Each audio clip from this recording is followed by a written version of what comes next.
నిజంగా health issues ని ఈ సౌండ్ హీలింగ్ తో హీల్ చేయొచ్చా? యా ఆఫ్ కోర్స్ అండి, నేను చాలా మంది హీల్ చేశాను. హెల్త్ ఇష్యూస్ తగ్గాయి. ఫర్ ఎగ్జాంపుల్ బ్యాక్ పెయిన్ తగ్గింది, హెడేక్ తగ్గించాను, డైజెస్టివ్ ప్రాబ్లమ్స్, అల్సర్స్, నీ పెయిన్స్, ఎన్నో సమస్యలు లెక్కలేదు.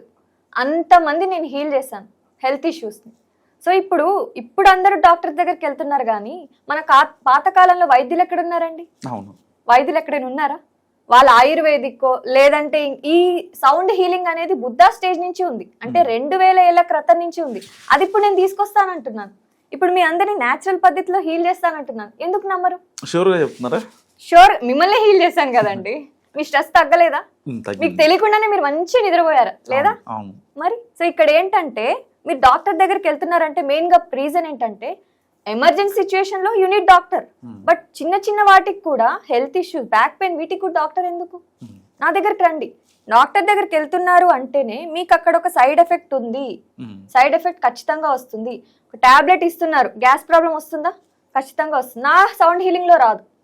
ఇప్పుడు ఒక మొక్కలన్నీ పెరుగుతున్నాయి, మీరు మంచి మొక్కల్ని పెంచుతున్నారంటే ఒక కలుపు మొక్క పెరిగిందంటే దాన్ని కట్ చేస్తే అది మళ్ళీ పెరిగిద్ది. దాన్ని వేరులతో సహా తీసేయాలి. నా సౌండ్ హీలింగ్ లో నేచురల్ పద్ధతిలో రూట్ కాజ్ ఏంటో ఐడెంటిఫికేషన్ చేసి హీల్ చేస్తాను.